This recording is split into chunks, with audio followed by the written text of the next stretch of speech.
I would now request the founder of the Silver Lining, Shri Aman Chandra ji, to address the gathering. But before that, I would request my technical team to kindly relay a small film. Shri Aman Chandra is an MBA and engineer by education, an entrepreneur by choice, and a sports enthusiast. After completion of his education, he began his professional career with dreams of fancy jobs and fat paychecks. A few years into the same, he was a changed man. His search for deeper truths grew, and his interest in the spiritual sciences kept growing. And that is when his venture, The Silver Lining, was born in late 2015.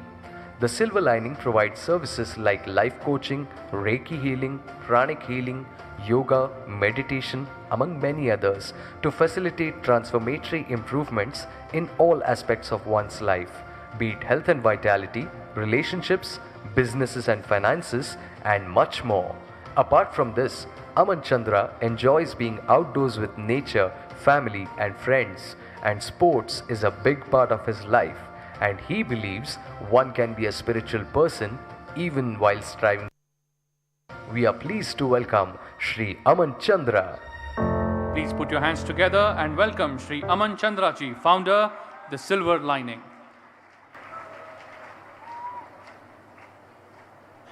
A very good evening to everyone. It's a great honor to be present here today, and I'm in awe of all the dignitaries over here. Looking at all of you out there, I remember my college days. It's not been too long since I passed out, and it's about 5 years since I completed my post-graduation. Walking around this university, I was in complete awe, and I wish I had an opportunity to have been in a place like this during my college days. So I want to say a big appreciate what Rahul ji has done with this university. This is the first time I'm meeting him also. We don't know much about each other, but I think that this is a wonderful thing that they have done. About religion, I mean, we have Christianity, we have Islam, we have several of them. There are so many of them, and yet they're so different. Allow me to tell you a short story. There were 4 travelers, a Persian, a Greek, an Arab, and a Turk. Upon entering a small town, they decided to get something to eat. Having a limited amount of money, they could only decide on one item. So when asked, the Persian said, Angur. The Greek said, Stafalion. The Arab said, Anib. And the Turk proclaimed, Uzum. They began quarreling about which of these items was the right thing for everyone. A passerby heard them. He came, he took their money, and he bought a bunch of grapes, and he gave it to them. They all became silent. Do you know why? They were all referring to the same item, but the name was different, the manner was different. This passerby then took these grapes, put it in a container, and he pressed it hard. He took out the juice and gave it to each of these travelers. He then threw away the skin of the grapes. He was stepping out when he whispered, My friends, it's not about what's on the outside that matters. It's the inside. It's the essence that matters. Similarly, we have so many religions. They might have a different outer crust, but the essence, the final destination, is exactly the same. At this point, I want to leave you with a question. Is there any real religion of terrorism? I'm not going to answer that. It's food for thought. Also, broaching the topic of international terrorism, how is terrorism defined? It's defined in several ways. However, I want to stick to one part of it, which says that terrorism is an act which leaves innocent people with negative psychological impacts. Do you believe that terrorism is out there? Is it the work of a bunch of people who are determined to destroy this world that you have created with such pain? It's easy to think like that. In fact, I'd go ahead and say it's convenient to think like that.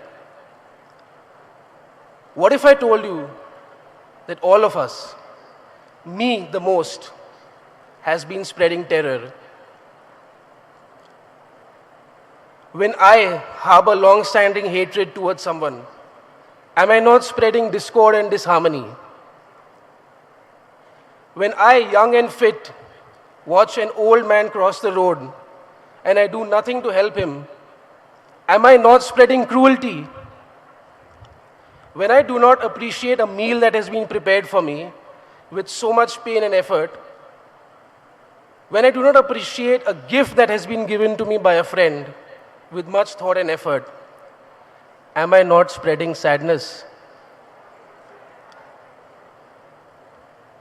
When I incessantly honk a poor vegetable vendor who's pushing his cart uphill on a hot summer afternoon, while I sit cozy and comfy in my air-conditioned vehicle, am I not spreading anguish? Am I not a terrorist? On this day, on this lovely day, on this occasion of this global, on the summit of spirituality and science and spirituality for world peace, I think it is an opportune time to look within. Instead of trying to change people outside, it's time to change ourselves. Unless the collective consciousness of all of us changes, there will be, true peace will not be possible. When we decide, the only thing that we should be bothering to do every day is think about whether we are better than we were yesterday. It does not matter where your friends are. It does not matter what your colleagues have achieved. The only thing that matters is where you are today versus where you were yesterday. Trust me, friends, everybody's journey is different. Everybody's path is different. Make no external comparisons. External comparisons are the breeding ground for unrest. And this unrest is what probably turns us into many terrorists every day. In summation, I want to say that unless we change the thoughts that we put out every day, our thoughts and actions are extremely powerful. We will not be able to restore world peace. And only once we begin our inner journey can we hope to restore peace. First within ourselves, then in our families, then in our cities, then in our country, and finally in the world. Today, before leaving you, I want to stand here and make a pledge. I pledge that from today onwards, I will stop spreading terror. Will you all join me? Thank you.